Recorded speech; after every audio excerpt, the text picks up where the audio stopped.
पति अपनी पत्नी को मायके भेजता है और मायके भेजता है तो वो पत्नी से कह दे कि मायके जा रही हो, सुनो इतना घूंघट करके रहना मायके में, इतना घूंघट, मायके जा रही हो ऐसे रहना वैसे रहना। ईमानदारी से बोलो, मायके में बेटी इतना घूंघट करेगी क्या? जम के बोलो जरा, जम के नहीं।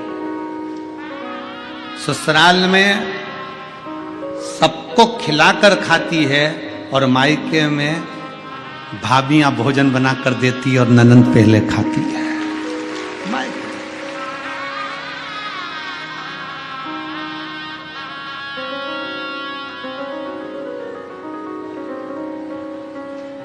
आज तक महाराज जी किसी कथा में हम भी नहीं नाचे, कभी नहीं नाचे, पर आपने गंगा जी की गोद में जब नौका विहार कराया ठाकुर जी को, कल्लू जी को और विश्वनाथ जी की नगरी, हमको भी तुमने नचा दिया। कभी ना नाचे।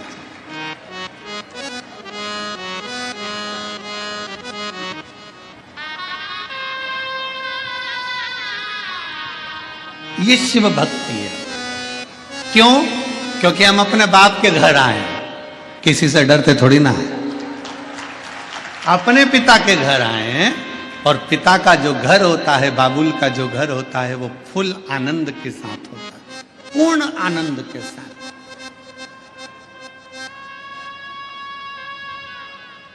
अभी जाते जाते हमने गंगा जी के घाट पर मणिकर्णिका पे देखा, दो मुर्दे, दो अर्थियां बंदी बंदाई रखी थी। एक गंगा जी के जल से कोई स्नान वगैरह करा रहे थे, दो एक्स्ट्रा रखी हुई थी। बढ़िया कपड़े वपड़े ओढ़ के अर्थियां पड़ी हैं और मुर्दे आराम से सो रहे हैं। हमारे मन में आया, हमने तुरंत आशीष को बुलाकर इशारा कर कर कहा, देखो कितने बाप के घर में कितने चैन से सो रहा है, कितने चैन। इतनी चैन की नींद कहीं नहीं आ सकती। गंगा जी का किनारा, ठंडी हवा चल रही, पानी से गंगा मैया से स्नान कर कर आए, बैठे अलमस्त होकर, मेला ठेला थोड़ा सा घूमा और अपनी अलमस्ती में बैठ गए, आनंद किया, पाया, बैठे, श्रवण किया।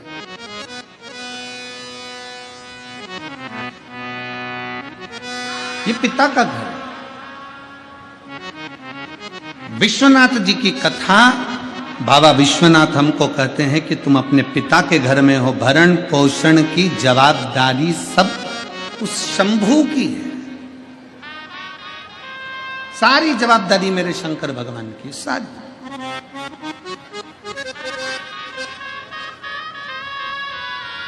कितना सुंदर कहा है, माता के गर्भ में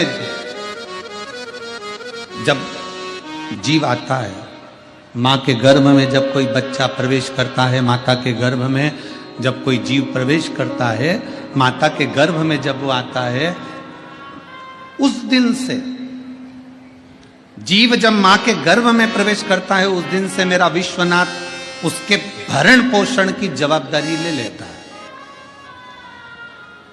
और मरता है, प्राण छूटते हैं, उस दिन तक मेरा बाबा विश्वनाथ कहता है तुझे चिंता की करने की जरूरत नहीं है। माता के गर्भ में भी पेट मैंने भरा है, तो मरने के बाद तक की जवाबदारी मेरी है कि तुझे पार भी मैं ही लगाऊंगा, मैं ही लगाऊंगा, कोई दूसरा नहीं लगाता। भारत की भूमि एक ऐसी भूमि है, सभ्यता की भूमि, संस्कृति की भूमि, संस्कारों की भूमि, सनातन धर्म की ये धरा भारत की भूमि एक ऐसी भूमि है जिस भारत की भूमि पर व्यक्ति कहीं पर भी मरे पर उसके नाम के आगे स्वर्गवासी लिखाता है।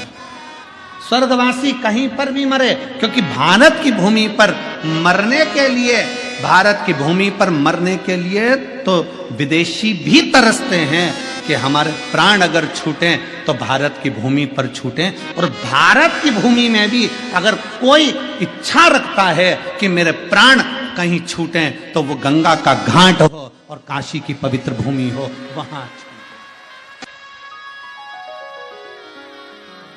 बोल बम का नारा है, सारी समस्या का हल।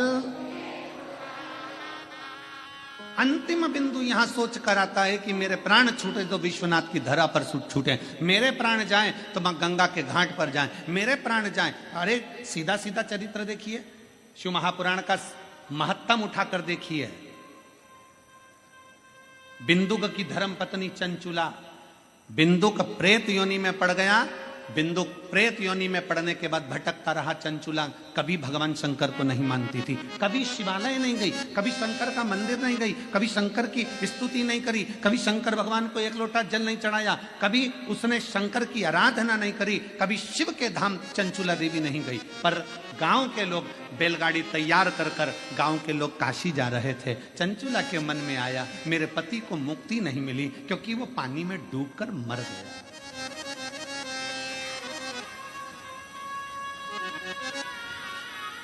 पानी में मरा हुआ, सर्प के डसे से मरा हुआ और स्त्री के हाथ से मरा हुआ मुक्त नहीं होता, मुक्त नहीं, उसकी मुक्ति नहीं।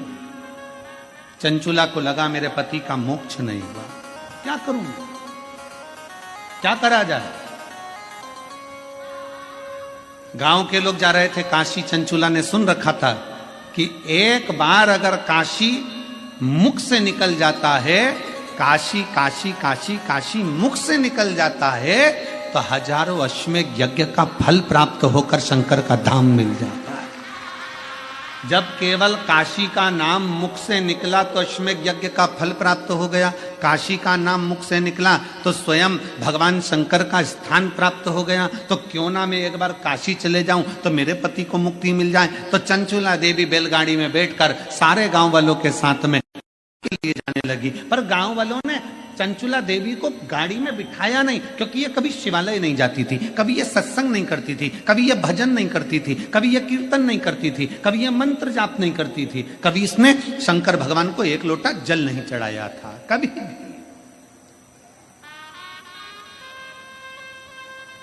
पर आपको कल की कथा में कहा था 25 किलो मिर्ची में 4-5 मिर्ची सड़ी निकल जाए, एडजस्ट करिए। 25 किलो आलू में 2-5 आलू बेकार निकल जाए, कोई बात नहीं। 4-5 किलो टमाटर में 2-4 टमाटर बेकार निकल जाए, कोई बात नहीं, उनको स्वीकार करिए। उसी तरह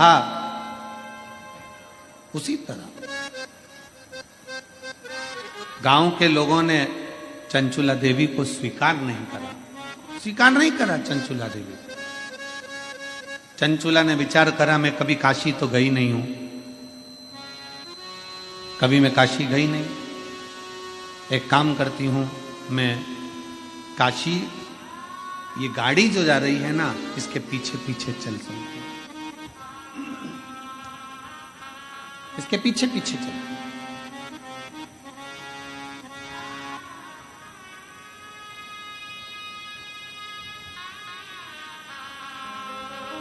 भाव था चंचुला का दिल से। कभी शिव को नहीं देखा था चंचुला ने, कभी शंकर का भजन नहीं करा था चंचुला ने, कभी शिव की स्तुति नहीं करी थी चंचुला ने। चल पैदल जा रही है, गाड़ी में नहीं बिठाया है चंचुला, पैदल।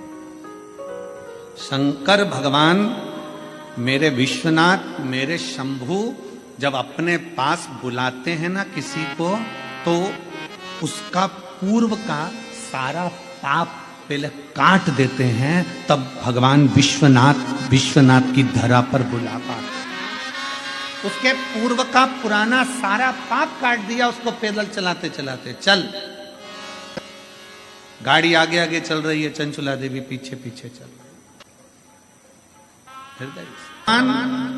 मेरे विश्वनाथ, मेरे शंभू अपने नजदीक में जब बुलाते हैं तो सारे पापों को काट देते हैं, सारे पापों को काट देगा। तब मेरा शंभू, तब मेरा त्रिकालदर्शी, तब मेरा कैलाशी, तब मेरा शंकर आपको अपने नजदीक में बुलाएगा। जब तक आप कटेंगे नहीं तब तक मेरा बाबा भी बुलाने वाला नहीं। बाबा बुलाता ही जब है जब सारे पापों को काट देता, सारे पापों।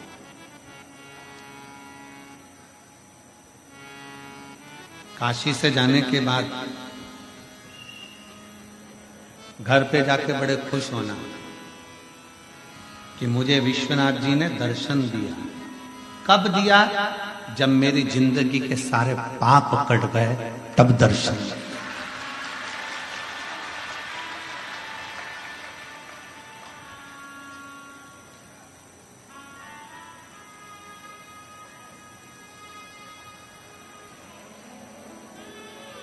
कौन है कोतवाल काशी के? जम के बोलो जरा। काल भैरव। जब ब्रह्मा जी का सिर काटने के लिए भगवान शंकर ने काल भैरव को प्रकट करा अपना अंश,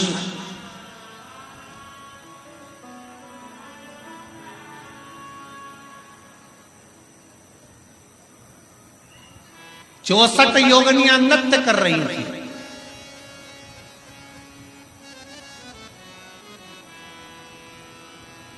खप्पर भरने वाली मां कंकाली काली भी नृत्य कर रही थी। नृत्य।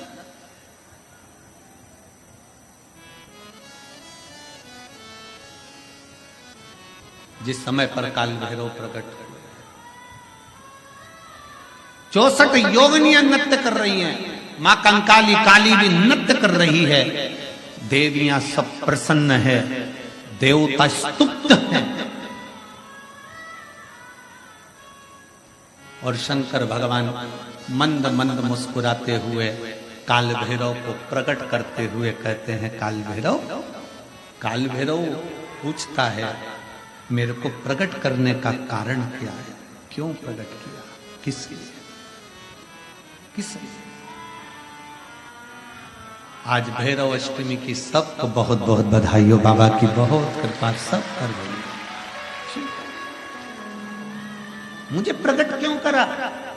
किस लिए प्रकट किया?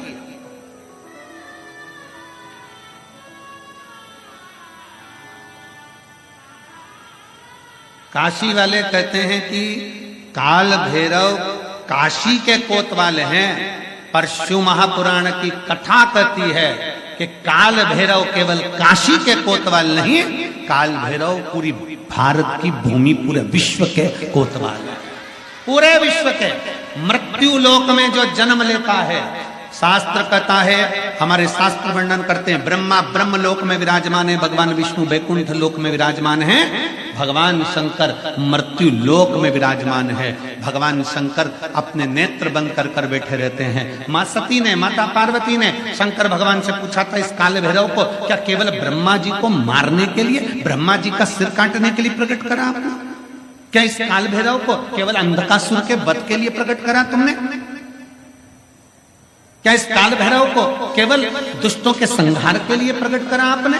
शंकर भगवान कहते हैं, नहीं पार्वती, ब्रह्मा का सिर तो मैं भी काट सकता था, अंधकासुर को तो मैं भी मार सकता था, पर काल भैरव को मैंने इन दुष्टों के संहार के लिए प्रकट नहीं करा है। पार्वती, जब मैं नेत्र बंद कर कर बैठूंगा तब साधना में लीन रहूंगा।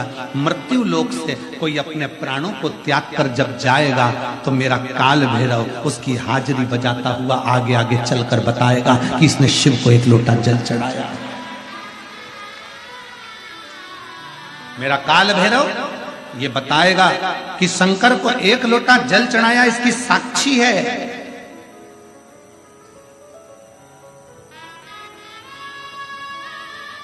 इसकी साक्षी है।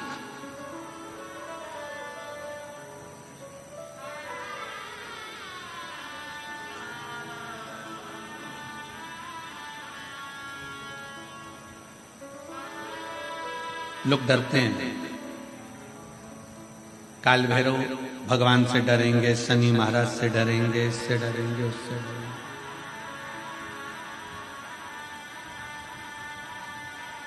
महाराज जी डरने के प्रसंग में याद आया कि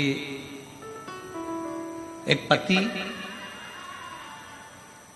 शनि महाराज जी से इतना डरता था, इतना डरता था, इतना डरता था कि शनिवार को लोहे का कोई सामान नहीं लाता, कोई भी।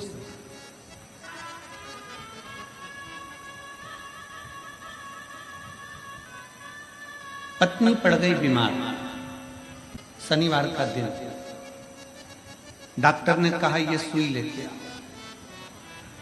पति डिप्रेशन में आ गया, शनिवार है, मैं सुई नहीं खरीद सकता क्योंकि लोहे की।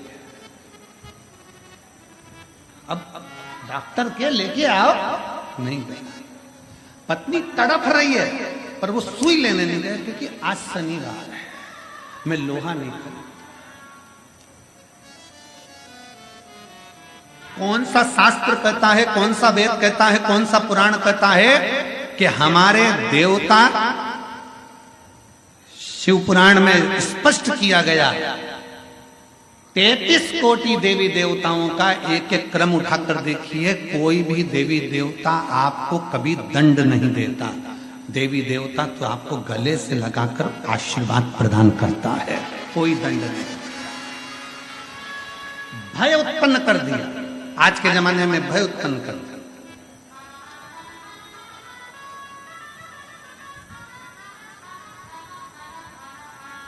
इतना भय उत्पन्न कर दिया, आज के समय में इतना भय उत्पन्न कर दिया कि लोग डर के मारे दिन रात कांपते हैं। शनिवार है ये वाला कपड़ा नहीं लेना, मंगलवार है ये व्रत करना, बुधवार है ऐसा मत करना, गुरुवार है ये मत करना, ये है सोमवार है ये मत करना। शिव महापुराण की कथा कहती है रविवार, सोमवार, मंगलवार, बुधवार, गुरुवार, शुक्रवार, शनिवार, 7 बार में एक बार तुम्हारा परिवार, ये 8वां बार है। ये सारे के सारे बार मेरे शंकर भगवान के हैं, अलमस्त होकर जियो, अलमस्त होकर जियो।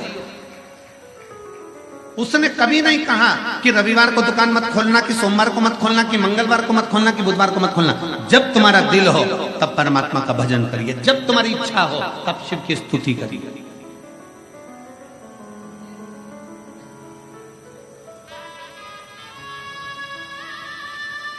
रामकृष्ण परमहंस जी से स्वामी विवेकानंद जी ने पूछ लिया था, गुरुदेव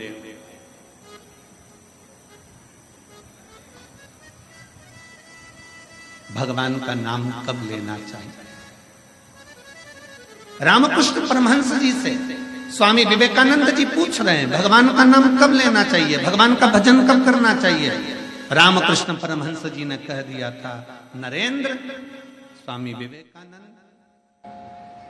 मरने के 1 मिनट पहले स्वामी विवेकानंद जी ने कहा, हमें कैसे मालूम पड़ेगा कि हम मर कब रहे? तो रामकृष्ण परमहंस ने कहा, हर घड़ी भजन करो, कब मालूम पड़ेगा कि मर जाओगे किसको पता। इसलिए हर क्षण, हर घड़ी, हर पल भगवान का नाम लिए जाओ, ना जाने कौन सी श्वास आखिरी है और कौन सी घड़ी आखिरी है। भजन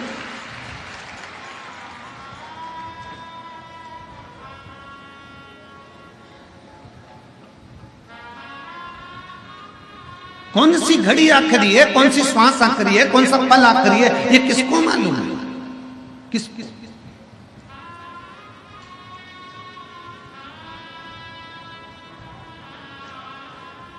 परसों की कथा में कहा था कि देखने के लिए लोग ताजमहल जाते हैं, दर्शन के लिए लोग विश्वनाथ आते हैं। सुना था कि नहीं सुना था? बोलो, जम के बोलो जरा। सुना था? ए मेरी काशी की जीजियों, जरा जम के तो बोलो। सुना था? हाँ। और जीजाओं, सुना था ना सबने? ठीक है। देखने के लिए नेत्रों की जरूरत पड़ती है, शिव महापुराण की कथा कहती है, पर दर्शन के लिए कभी नेत्र की जरूरत नहीं पड़ती। दर्शन के लिए तो दिल और मन की जरूरत पड़ती है, परमात्मा का साक्षीकरण हो जाए।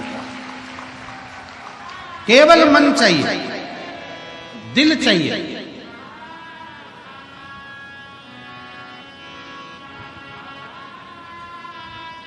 कपड़े देखना है ना तो नेत्र चाहिए, श्रृंगार देखना है तो नेत्र चाहिए, टीवी देखना है तो नेत्र चाहिए, पर यदि दर्शन करना है तो थोड़ी देर नेत्र बंद कर कर बैठ गए ना, अपने घर पर भी जितने लोग आस्था चैनल पर कथा सुन रहे हैं, जितने फेसबुक यूट्यूब पर कथा सुन रहे हैं, तुम्हारा मन कर जाए कि मुझे विश्वनाथ का दर्शन करना है और तुम यहां तक नहीं भी पहुंचे ना, बस नेत्र बंद करके कथा को सुनते सुनते इस दिल से, इस मन से थोड़ी देर विचार करना कि मैं काशी के रेलवे स्टेशन पर उतर गई हूं और ऑटो में बैठकर मैं बाबा विश्वनाथ की पवित्र भूमि पर पहुंचकर कॉरिडोर में से प्रवेश कर मेरे विश्वनाथ का दर्शन करने के लिए अंदर पहुंच गई हूं और मेरे विश्वनाथ को मैं एक लोटा जल चढ़ा रही हूं। ये दिल वहां तक पहुंच जाएगा और शिव उसको स्वीकार।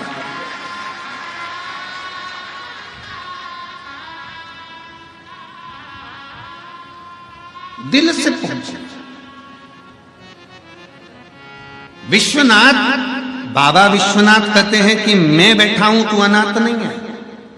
तमिलनाडु का ऐरावतेश्वर शिव मंदिर कह रहा है, भगवान शंकर का मंदिर कह रहा है कि जिंदगी में कभी हारना नहीं है। भगवान शंकर का शिवालय कहता है, ये भगवान शंकर का मंदिर कहता है।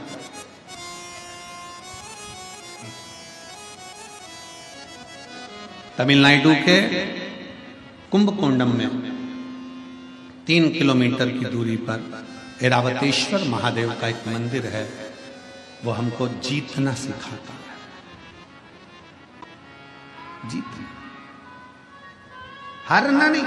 शंकर का एक शिवलिंग, जैसे भगवान शंकर विश्वनाथ बाबा कहते हैं कि मैं भरण पोषण करने के लिए बैठा हूं, उसी तरह तमिलनाडु का ये भगवान शंकर का ऐरावतेश्वर महादेव का शिवलिंग, भगवान शंकर का मंदिर कहता है कि जिंदगी में जिसको मैं पृथ्वी पर जन्म देता हूं उसको कभी हारने नहीं देता हूं, बस वो हिम्मत और विश्वास पर बल रखे। ऐरावतेश्वर महादेव की कथा कहती है, मंथन में ऐरावत हाथी निकला। मंथन में ऐरावत हाथी निकला और ऐरावत हाथी जब मंथन में निकला, निकलने के बाद उस हाथी को इंद्र को प्रदान कर दिया।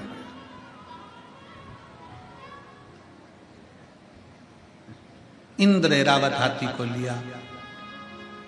एक बार सची देवी को थोड़ा सा क्रोध आ गया।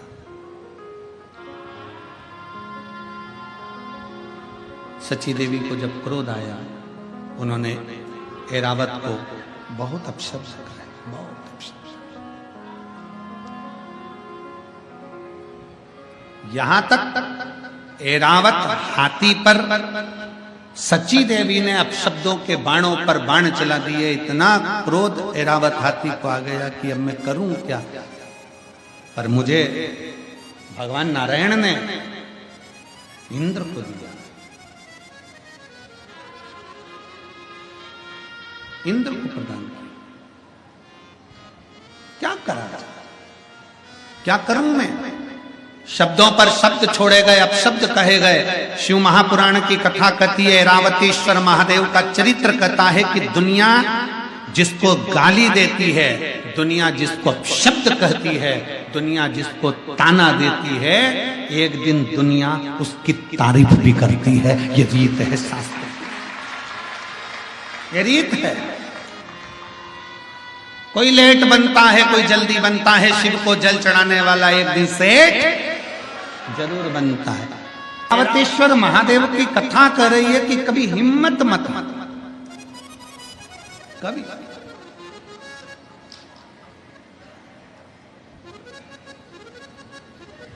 हाथी जब इंद्र को मिल गया और इंद्र ने सम्मान नहीं करा ऐरावत हाथी का, आखिरी में देवताओं को लगने लगा ये तो अपशब्द। ऐरावत हाथी को जहां माता लक्ष्मी अपना भाई कह रही है, ऐरावत हाथी को जहां भगवान नारायण सम्मान दे रहे हैं, उस ऐरावत हाथी को इंद्रदेव और इंद्रदेव की धर्म पत्नी माता सची जानवर कहकर पुकार रही, पशु कहकर पुकार, पशु अपशब्द कहकर। और पशु कहकर जब पुकारा ऐरावत हाथी को ठीक नहीं लगा। ऐरावत हाथी भगवान नारायण के पास आए, स्वामी मेरा अपमान किया जा रहा, अपशब्द कहे जा रहे। अब तो इंद्र ने जितनी सभा में लोग बैठे थे, इंद्र की सभा में जितने जाते थे, सबसे कह दिया कि इस ऐरावत हाथी को पशु ही कहा जाए, इसमें पशु की वृत्ति है, इसको पशु ही कहा जाए।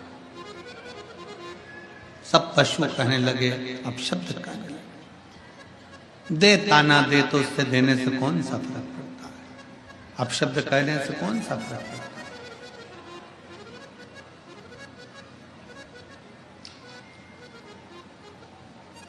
परम पूज्य राम कथा के रसिक संत शिरोमणि श्री मोरारी बापू जी कहते हैं अपनी भाषा में, महाराज मोरारी बापू जी कहते हैं अपनी भाषा में, परम पूज्य मोरारी बापू जी अपनी भाषा में कहते हैं कि जब कोई निंदा करे, जब कोई अपशब्द कहे, जब कोई ताना दे, जब कोई गाली दे, तो भगवान के मंदिर में जाकर एक दिया अलग से लगाया करो कि अब तुम उन्नति की सीढ़ी पे चढ़ना प्रारंभ हो गए। अब तुम उन्नति की सीढ़ी पर चढ़ना प्रारंभ हो गए हो, मतलब तुम्हारी निंदा प्रारंभ हो गई। निंदा उसी की होती है जो आगे बढ़ता है, जो पड़ा हुआ है, जो किसी काम का नहीं, उसकी क्या निंदा होगी।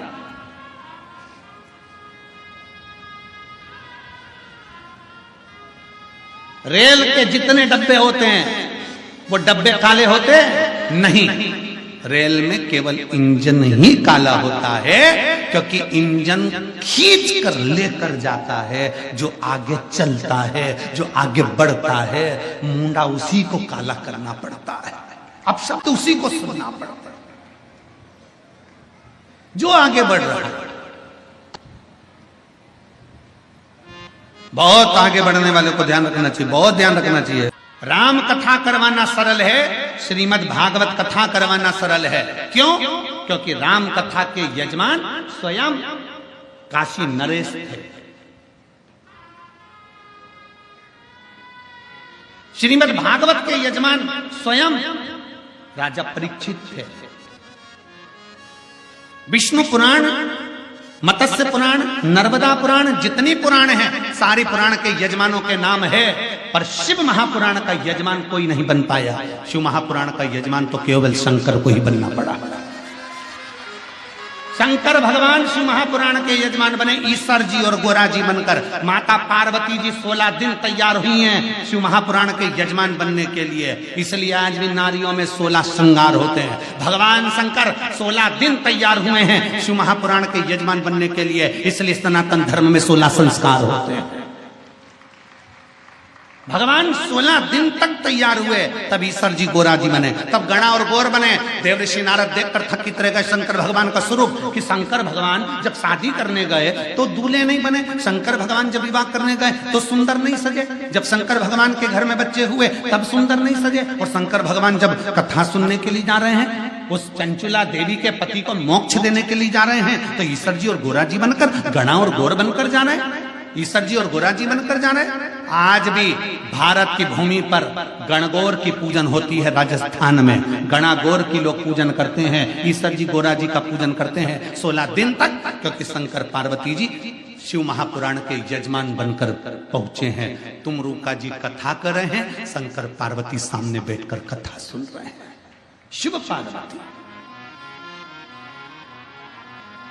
सारी कथाओं के यजमान हो सकते हैं, पर शिव महापुराण का यजमान कोई नहीं, शंकर पार्वती के सिवा कोई नहीं हो सकता। इसलिए जितने यजमान की लिस्ट है यहाँ, ये यजमान अपने नाम को याद रखना कि तुम्हारा नाम केवल यही है, पर कथा करवाने वाले तो शंकर विश्वनाथ बाबा और मां अन्नपूर्णा माता पार्वती ही है। आप और हम तो केवल यजमान पद पर बैठे हैं शिव पार्वती के रूप में, पर कराने वाला मेरा विश्वनाथ, करने वाला मेरा विश्वनाथ। जैसे सतबा बाबा जी कहते हैं कि कना कौन रहा है? विश्वनाथ। कर कौन रहा है? विश्वनाथ। खिला कौन रहा है? विश्वनाथ। सब कुछ विश्वनाथ कर रहे हैं। महाराज जी अपन कुछ नहीं, हम तो बैठे करा वो रहा। सबके यजमान हो सकते हैं, पर शिव पुराण का कोई यजमान नहीं बन पाता। एक जगह प्रश्न कर लिया किसी ने यहीं राजस्थान में कोटा में कथा थी, वहाँ के विधायक महोदय शर्मा जी ने कथा कराई थी। अब तो वो विधानसभा अध्यक्ष हैं राजस्थान के। उन्होंने, उनकी धर्मपत्नी ने प्रश्न किया कि गुरुदेव, शंकर पार्वती जी ईश्वर जी और गोरा जी बनकर, गणा और गोर बनकर कथा में गए थे, अपने असली स्वरूप में शंकर पार्वती के रूप में कथा सुनने क्यों नहीं बैठे? हमने उनसे कहा, जी अगर गले में सांप डालकर कानों में बिच्छू पहनकर शंकर जी बैठ जाते कथा सुनने के लिए, तो कथा कहने वाला कथा नहीं कर पाता, कथा नहीं कर पाता। इनमें कई माताएं ऐसी बैठी हैं जो हमसे कई बार कहती हैं, गुरुजी हमें शंकर जी का दर्शन कब होगा? हमने कहा नी हो तो अच्छा, नी हो तो अच्छा।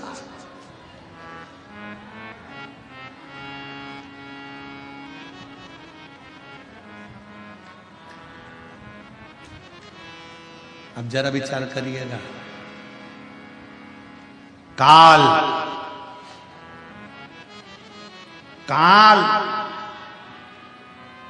को देखकर अंत समय में लोग पलंग पर गंदगी कर देते हैं।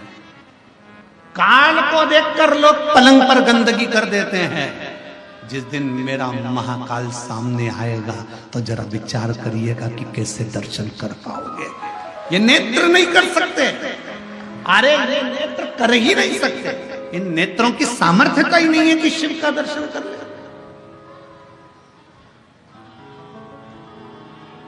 आप भगवान शंकर से ही मत कहो कि मुझे दर्शन दो, शंकर भगवान से ही कहो। आना मना नहीं है, आप हमारे यहां जरूर आना, पर बाबा रूप धरकर विश्वनाथ बन के आओ, मना नहीं, पर रूप रखकर, रूप रखकर आपका असली स्वरूप हमारे सामने हो जाएगा ना बाबा।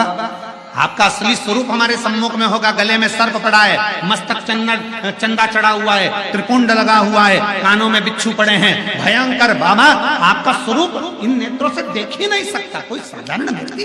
किसकी सामर्थ्यता है, किसकी सामर्थ्यता? भगवान राम जी ने जब रामेश्वर धाम की स्थापना करी, भगवान कृष्ण ने जब शिवलिंग की स्थापना करी, भगवान राम जब रामेश्वर धाम की स्थापना करते हैं, स्थापना करते समय जब शिवलिंग का निर्माण करते हैं, निर्माण करते करते तुरंत उसी समय पर माता सीता स्थापना के लिए हनुमान जी के कहने पर रावण के साथ में आती हैं और प्राण प्रतिष्ठा के लिए बैठती हैं। तो माता सीता राम जी से कहती, प्रभु आप शंकर भगवान के इतने बड़े भक्त हो, आप शिव जी के इतने बड़े भक्त हो, आपको शिवलिंग की स्थापना करना पड़ रही है। प्रभु आप शंकर भगवान को कहते तो शंकर भगवान आ जाते, आपने शिवलिंग की स्थापना क्यों करी है? सती सीता माता पूछ रही हैं। प्रभु आप कहते तो भोलेनाथ जिता जाते, माता पार्वती के साथ आ जाते, परंतु आपने ये शिवलिंग की स्थापना क्यों करी? तब माता सीता के शब्द सुनकर भगवान राम कहते हैं कि मैं जानता हूं, मैं बुलाता मेरे भोले बाबा आ जाते, पर मैं तो आज दर्शन कर लेता, भोले बाबा चले भी जाते, पर संसार के लोगों के लिए ये शिवलिंग इसलिए स्थापना कर रहा हूं कि संसार के मनुष्य अपनी इन नग्न नेत्रों से शंकर जी को नहीं देख सकते, पर इन नेत्रों से शंकर के शिवलिंग का अगर दर्शन कर लेंगे तो उनको शंकर का ही दर्शन का पुण्य प्राप्त हो जाए। कई लोग कहते हैं विश्वनाथ की धरा मेरे भोले बाबा की धरा है, तो भोलेनाथ यहाँ विराजते क्यों नहीं है? शिव महापुराण की कथा कहती है संसार का मनुष्य अपने नेत्रों से शिव का दर्शन नहीं कर सकता। उसको दर्शन करने के लिए कौटि कौटि ना जाने कितने कितने जन्म लेना पड़ेंगे, और जन्म लेने के बाद भी शंकर का दर्शन नहीं कर सकता, क्योंकि वो शिव को पहचान नहीं सकता। इसलिए भगवान शंकर एक लिंग के स्वरूप में विराजमान रहते हैं। ये 12 ज्योतिर्लिंग क्यों कहते हैं? ज्योतिर्लिंग का मतलब है कि वहां ज्योति है, वहां बल है, वहां अग्नि है, वहां का केवल दर्शन मात्र ही जीव के पापों को नष्ट कर देता है।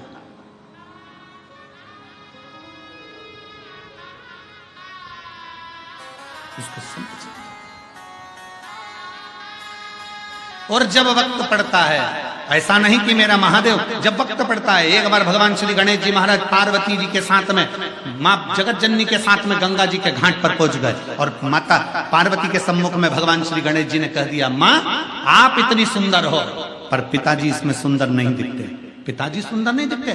पार्वती मैया ने गणेश जी का हाथ पकड़ा और हाथ पकड़कर कहा, गणेश आज तो तुमने ये शब्द कह दिया, आगे से शब्द मत कहना, क्योंकि तुम्हारी पार्वती मैया से भी 1000 लाख गुना सुंदर विश्वनाथ शंभु पुत्र कालदर्शी कैलाश।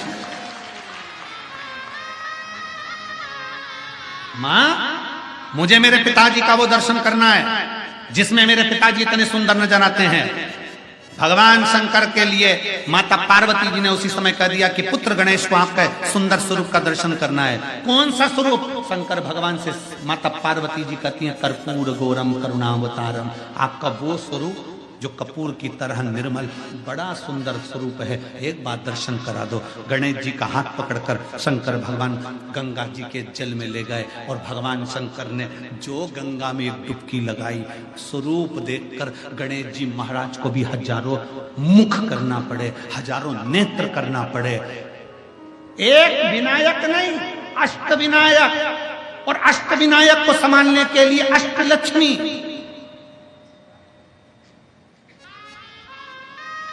और केवल अष्टलक्ष्मी नहीं, अष्ट सिद्धि, नवनिधि, सब कुछ एकत्रित हो गए।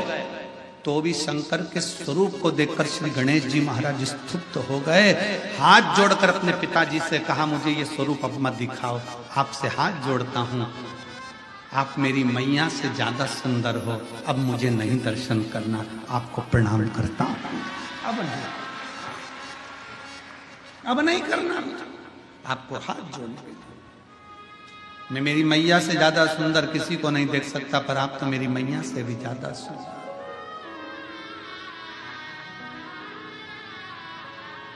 कितने सुंदर, कितने, उनकी सुंदरता का क्या वर्णन, क्या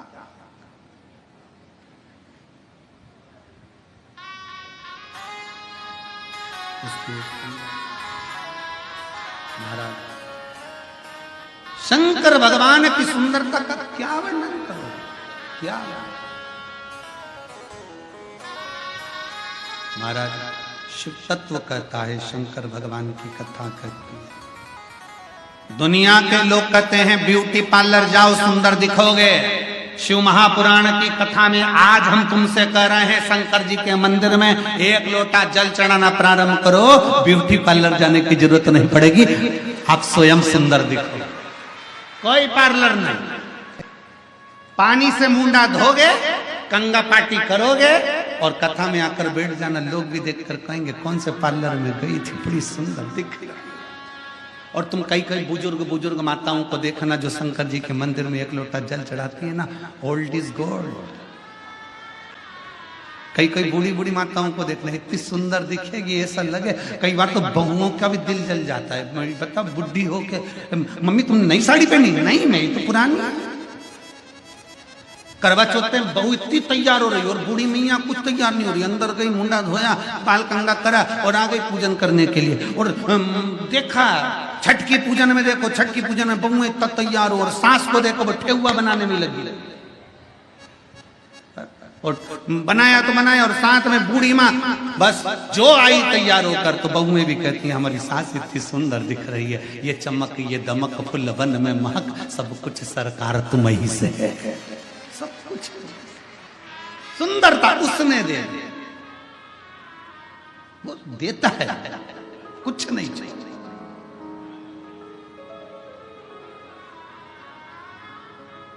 ये संत साधु सन्यासी तपस्वी साधक उपासक बाबा ये जितने होते हैं ना, इनको देखना, इनके भजन का बल इतना प्रबल होता है कि इनके चेहरे की चमक बढ़ती चली जाती है बिना क्रीम के। और फिर निवेदन है, क्रीम की चमक 2-4 साल की होती है और अच्छे कर्म की चमक मरते दम तक होती है। मरते ऐरावतेश्वर महादेव की कथा कर रही है। ऐरावत हाथी हार गया, अंत में विचार करा, भगवान नारायण के पास पहुंचा, प्रभु मुझे अपशब्द कहे जा रहे हैं, मुझे ताने दिए जा रहे हैं, मुझे गाली दी जा रही है, मुझे आड़ा टेढ़ा कहा जा रहा है, क्यों डरता है, क्यों चिंता करता है, क्या चिंता कर, क्यों सोच। नारायण ने कहा, ऐरावत हाथी से बस इतना याद रख, तू भजन कर, मना नहीं, स्मरण कर, कोई ताना दे, गाली दे, अपशब्द कहे, कहने दे, पर अपने भीतर अहम मत आने दे।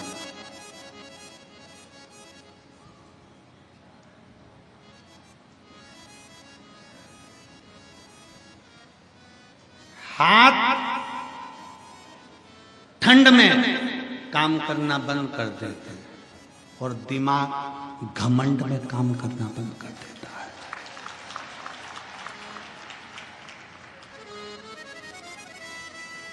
हाथ ठंड में काम नहीं करते और दिमाग, जम के बोलो जरा, घमंड में काम नहीं करता। इसलिए मेरे नारायण भगवान ऐरावत हाथी से कहते हैं कि जिंदगी में तुझे ये घमंड ना आना चाहिए कि तू समुद्र से प्रकट हुआ है, तेरे पास सारी सिद्धियां हैं, तेरे पास सारा बल है, तेरे पास सारा वैभव है, तो उसी वैभव के बल पर तो कहीं विवाद नहीं कर रहा। ठंड में हाथ काम नहीं करते और घमंड में दिमाग काम नहीं करते। जब व्यक्ति को घमंड आ जाता है, अहंकार आ जाता है, बहुत बहुत अभिमान, बहुत।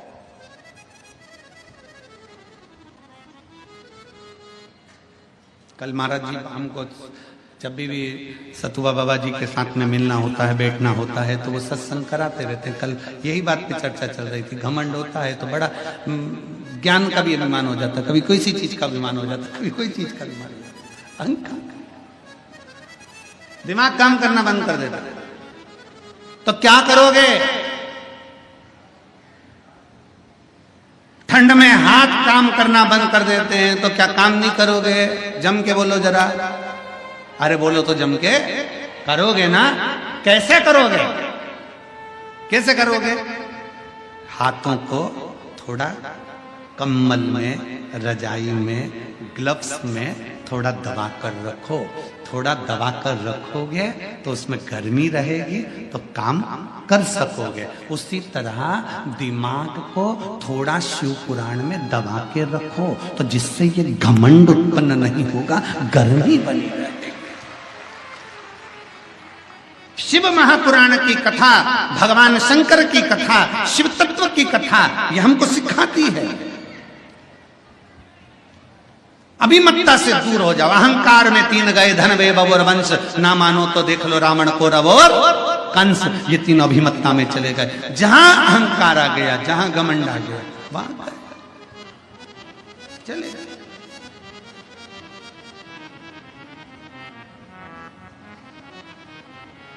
छोड़ दो ये अभिमत्ता को, त्याग। ऐरावतेश्वर,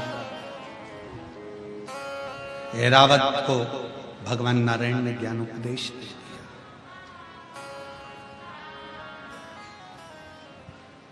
घमंड ना कर, अहंकार दूर कर। नकली का दिखावा शिव की प्रियता नहीं, नकली का।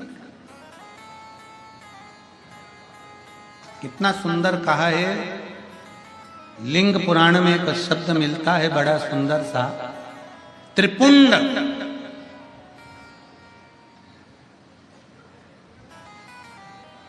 किसके लिए आप महादेव को धारण कराते? बोलो, उत्तर बोलो जल्दी से। आप में से कितनी माताएं, कितने भाई हैं जो शंकर के शिवलिंग पर त्रिपुंड लगाते हैं? उठाओ जरा हाथ, उठाओ। उठा लिया सब? तक किसके लिए लगाते हो? विश्वनाथ की कथा सुन रहे, बड़े सावधानी से बोलिए। किसके लिए लगाते हो? भगवान का श्रृंगार करने के लिए त्रिपुंड लगाते हो क्या? जम के बोलो जरा जल्दी से।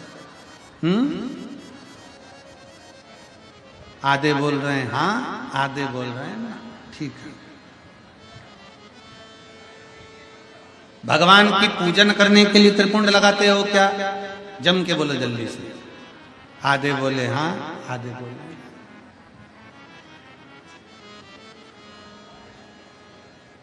त्रिपुंड किसके लिए लगाया जाता है? लिंग पुराण की कथा कहती है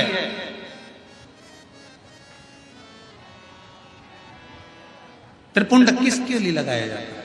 शिव महापुराण वर्णन करती है, जब हम भगवान शंकर को त्रिपुंड लगाते हैं, जब हम शिव को त्रिपुंड का एक छोटा सा चंदन, लाल चंदन, पीला चंदन, भस्म आदि कोई भी चंदन हम शंकर को त्रिपुंड लगाते हैं, वो शंकर भगवान के श्रृंगार के लिए नहीं, हम शंकर को जब त्रिपुंड लगाते हैं तो हम अपने लिए, आत्म कल्याण के लिए, हमें इस संसार सागर से मुक्त होने के लिए, स्वयं की रक्षा के लिए शिव के लिंग पर त्रिपुंड, शिवलिंग पर त्रिपुंड लगाया, स्वतः के लिए।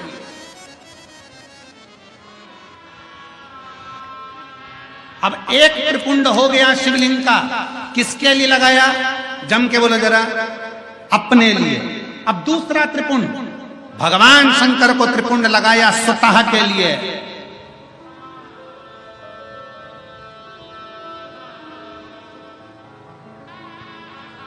लिंगायत शिव संप्रदाय,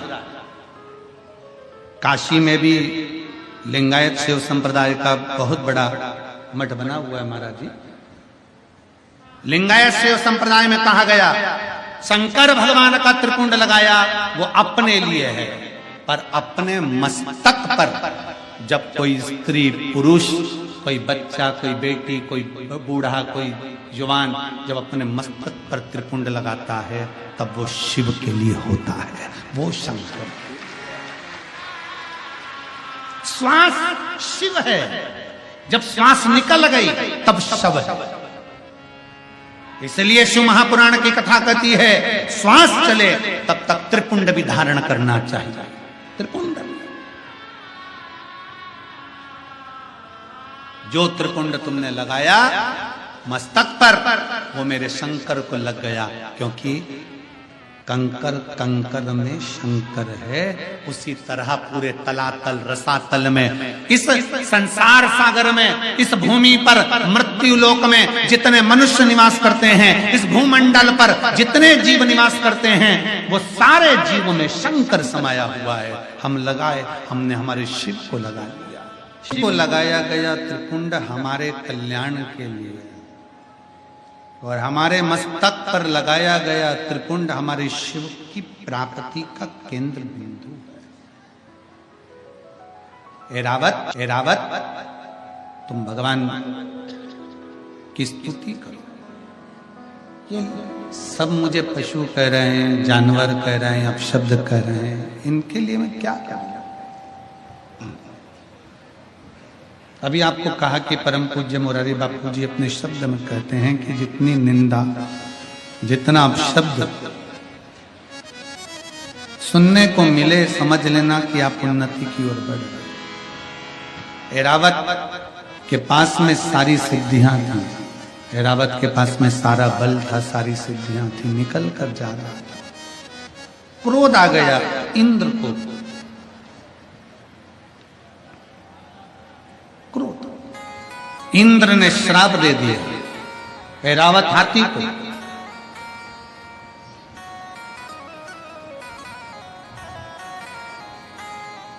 ऐरावत, तेरे पास में जितना वैभव है, तेरे पास में जितनी सिद्धियां हैं, सारी सिद्धियां और वैभव तेरा समाप्त हो जाए, तू मृत्यु लोक में चला जा। मृत्यु लोक,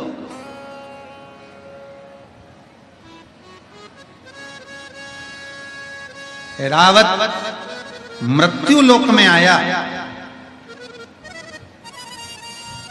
सारी सिद्धियों के बीच। ब्रह्मलोक ब्रह्मा जी का, वैकुंठ लोक भगवान विष्णु का, मृत्यु लोक किसका है? जम के बोलो जरा, मेरे देव अधिदेव महादेव। अब उसमें क्या सोचना?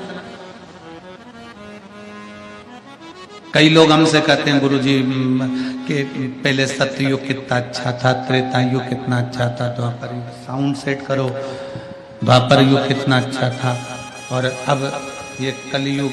हम कहते हैं इसके बराबर कोई युग है क्या? इसके बराबर कोई युग है? पहले यज्ञ करना पड़ता था, अनुष्ठान करना पड़ता था, दान पुण्य करना पड़ता था। कलयुग में तो कलयुग केवल नाम, केवल नाम जपिए। और कितनी विद्वत्ता मेरे तुलसी बाबा में होगी, कितनी विद्वत्ता मेरे तुलसी बाबा में है कि मेरे दादा तुलसी बाबा कहते हैं कलयुग केवल नाम आधारा। उन्होंने ये नहीं लिखा कि कलयुग केवल राम आधारा, क्योंकि उस पर भी विवाद खड़ा हो जाता है। आज के लोग जरा जरा सी बात में विवाद खड़ा कर देते हैं।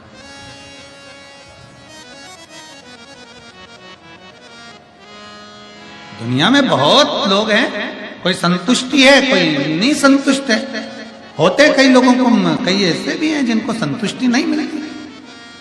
तुलसी बाबा ने अपनी सुंदर रामचरितमानस के अंतर्गत लिख दिया कलयुग केवल, जम के बोलो जरा, कलयुग केवल नाम धारा।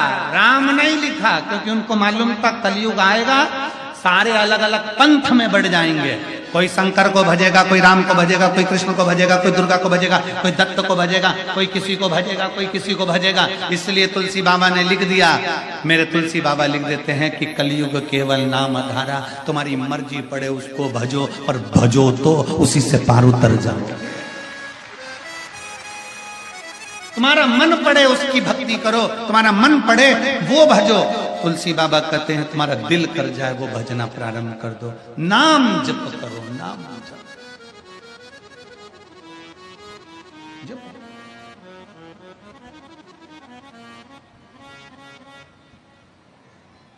कितना सुंदर एक चरित्र आता है कि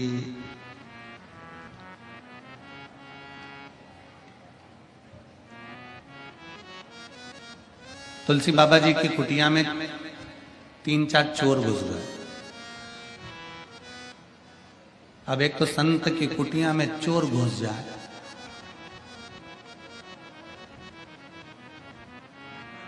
तो ईमानदारी से बोलना, चोर चोर रह पाएगा? आधा घंटा भी अगर किसी सच्चे संत का, सदगुरु का सानिध्य किसी दुनिया के अच्छे अच्छे चोटे को भी मिल जाए ना, तो वो संत अपने रंग में रंगी देकर संत ही बना देता है। सच्चा संत, सच्चा साधु, सच्चा तपस्वी, साधक, उपासक अपने रंग में रंग देता है। जैसे कल आपको कथा में कहा था कि हमारी वो जहाँ ठहरे माँ जीजी बोली कि हम फोटो खींचते हैं, कोई कैमरे से खींचे, कोई मोबाइल से खींचे, तुम क्या खींचते? हमने कहा शिव पुराण से तुम्हें खींच लेते हैं। खींच तो रहे ना, शिव तत्व पूजा।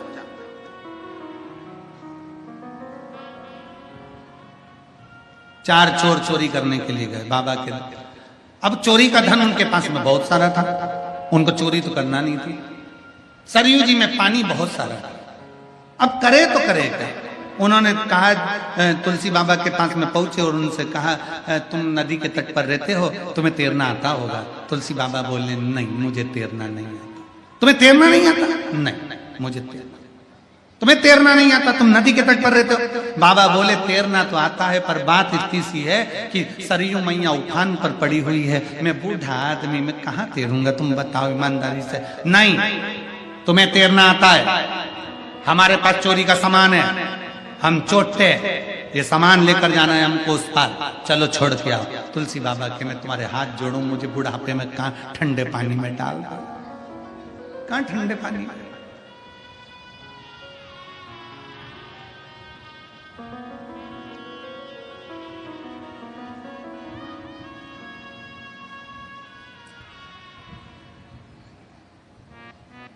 तुलसी बाबा ने कहा, मैं नहीं जाऊंगा, एक काम करता हूं, मैं एक पत्र लिखकर तुमको दे देता हूं, सबसे आगे जो रहेगा ना वो पत्र को हाथ में पकड़ लेना और तुम पार उतर जाओगे, सब एक दूसरे को पकड़ लेना, ठीक है? लिख दो पत्र। चोर के हाथ में पत्र दे दिया बाबा ने लिखकर, पत्र आगे वाले ने पकड़ा, सबने एक दूसरे को पकड़ा, चोरी का सामान पीछे, और सब सरयू जी से पार उतर गए। दूसरा चोर बोला, रे आखिर ये बुढ़े बाबा ने पत्र में ऐसा लिखा क्या था कि ना हाथ हिलाया ना पांव हिलाया और अपन सरयू जी के पार उतर गए? जरा पढ़ तो जरा। जो पत्र खोला तो पत्र में लिखा था राम। क्या लिखा था? पत्र में लिखा था राम। चोरों ने विचार करा, बूढ़े ने अपन को बेवकूफ बना दिया। वापिस उनने पत्र पकड़ा, सबने हाथ पकड़े, वापिस तुलसी बाबा के पास पहुंच गए। ओ बाबा, ऐसा राम तो हम भी लिख लेते और हम भी पार हो जाते, इसमें कौन सा बड़ा बात है। तुलसी बाबा कहे, भैया तुम वापिस लौट कर आए हो, मैं तो यही चाहता हूं कि दुनिया का हर व्यक्ति दिल पे राम लिख ले और भवसागर से पार करे। रावत को लगा, श्राप दे दिया स्वयं इंद्र ने, तुम अपनी सत्ता से, अपने राजसी ठाट से, अपनी सिद्धियों से विहीन हो जाओ। एरावत भूमि पर आ गए। करूं क्या, मैं कहाँ जाऊं। एरावत रोता हुआ सबसे पहले कहाँ जाए, तो सीधे कैलाश पर पहुंच गया। शंकर भगवान मौन होकर बैठे थे। एरावत किससे बात करे, नंदी से मिल गया। नंदी ने पूछा, तुम कौन। मैं हाथी, गज, एरावत हाथी, इंद्र का हाथी। इंद्र का हाथी एरावत। अच्छा, कैसे आना हुआ। मुझे श्राप लगा है, मैं यहाँ नीचे आ गया हूँ, पृथ्वी मेरी राज सत्ता सब विहीन हो गई, मेरी श्री चली गई, मेरी सिद्धियां चली गई। ये सारी सिद्धियां मुझे फिर कैसे मिल गई। मैं कष्ट में हूं, बहुत दुखी हूं, मैं हार चुका हूं, कैसे। जाओ, शंकर भगवान की निज भूमि, जहां शिव अकेले नहीं रहते, अपने पूरे परिवार और गणों के साथ रहते हैं। कैलाश पर शंकर भगवान माता पार्वती के साथ में हैं। कैलाश पर भगवान शंकर भगवान गणेश जी के साथ में हैं। कैलाश पर भगवान शंकर षडानंद कार्तिकेय के साथ हैं। कैलाश पर भगवान शंकर अपने गणों के साथ में हैं। पर भगवान नंदी जी कहते हैं, भगवान शंकर की एक निज भूमि है काशी, जिस काशी में शंकर भगवान नेत्र बंद कर कर नहीं रहते, वहां तो अपने गणों के बीच अपने भक्तों के दुख हरने के लिए बैठे रहते हैं। वहां काशी मेरा बताया, काशी में भ्रमण करा।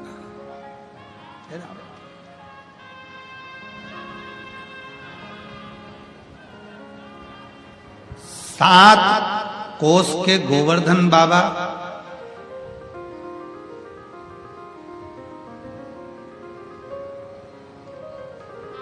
उनकी भी परिक्रमा, फिर कांतानाथ जी की परिक्रमा, फिर मेरे काशी विश्वनाथ जिस मां गंगा के तट पर बैठे हैं, उस पवित्र घाट पर एरावत हाथी ने आकर पंचकोसी यात्रा करना प्रारंभ करी। मेरे विश्वनाथ की पंचकोसी विश्वनाथ परिक्रमा करा एरावत। भगवान शंकर का कोई एक सिद्ध आनंदमय भक्त नंदी फिर प्राप्त हो गया। दौड़ता हुआ गया, नंदी से पूछा मैं कहाँ जाऊं। नंदी ने कहा तुझे कहीं जाने की जरूरत नहीं है, किसी एकांत में अपनी सूंड से रेत को तैयार कर कर एक शिवलिंग का निर्माण कर और उस पर केवल जल समर्पित कर, मेरा भोले बाबा तुझे दर्शन देने आएगा। उसी समय हाथी चला गया। एरावत हाथी तमिलनाडु की उस पवित्र भूमि पर पहुंच गया, जहां पर रेत से शिवलिंग बनाकर जल समर्पित करता। बाबा इतने प्रसन्न हो गए कि मेरे शंकर वहां प्रकट होकर कहते हैं, एरावत मांग तुझे क्या चाहिए। एरावत कहता है मैं हार चुका हूं, हार चुका, मैं नष्ट हो चुका हूं, मेरे पास कुछ नहीं है। शंकर भगवान ने कहा मुझ पर जल चढ़ाने वाला कभी नष्ट नहीं होता, कभी खाली नहीं होता, तू क्यों चिंता करता है। एरावत जा, वापिस सारी सिद्धियां तुझे प्राप्त होगी। अब तुझे पशु नहीं, कोई जानवर नहीं, स्वयं इंद्र भी तेरी पूजन करेगा, पांडव तेरी पूजन करेंगे, दुनिया के सारे संसार में जन्म लेने वाला मनुष्य तेरी पूजन करेगा। तुझे महालक्ष्मी अष्टमी के दिन एरावत हाथी तेरी पूजन देवता और नीचे पृथ्वी पर रहने वाला मनुष्य भी करेगा। एरावत हाथी की पूजन होने लगी। हाथी ने हाथ जोड़कर निवेदन करा, आपकी कृपा मुझ पर हुई है, आप यहीं पर विराजमान हो जाओ। शंकर भगवान कहते हैं एरावत तेरे द्वारा बनाए गए इस शिवलिंग में मैं निज निवास करूंगा, निज निवास करूंगा। और तूने जो गर्जना करी अपनी सूंड से, इस मंदिर की झनकार तेरी सूंड से रहे। इसलिए ऐरावतेश्वर महादेव मंदिर में 7 सीढ़ियां हैं महाराज जी। 7 सीढ़ियों पे अपन जब चलते हैं तो उन सीढ़ियों में जैसे संगीत के स्वर बजते हैं वैसे सीढ़ियों में स्वर बजते हैं। आज भी कोई भी चले जाए आ जाए, आप उसमें से उतरेंगे, संगीत के 7 स्वर अलग अलग निकलेंगे। ऐरावतेश्वर शिव शंकर भगवान कहते हैं हारो नहीं, हारना नहीं, उसके आश्रित होकर चलना है। ऐरावतेश्वर महादेव की कथा कहती है, अरे ऐरावत हारना नहीं। शिव कहते हैं जिस पवित्र स्थान का दर्शन करे, ऐरावतेश्वर महादेव का दर्शन करे, उसको कभी हार ना मिले, कभी विजय जीत। महापुराण की कथा कहती आगे, भगवान शंकर माता पार्वती जी के साथ में मंगल विवाह धारण करते हुए बड़े आनंद के साथ निवास करे। समय आया, भगवान श्री गणेश जी महाराज का प्रागट्य हो रहा है।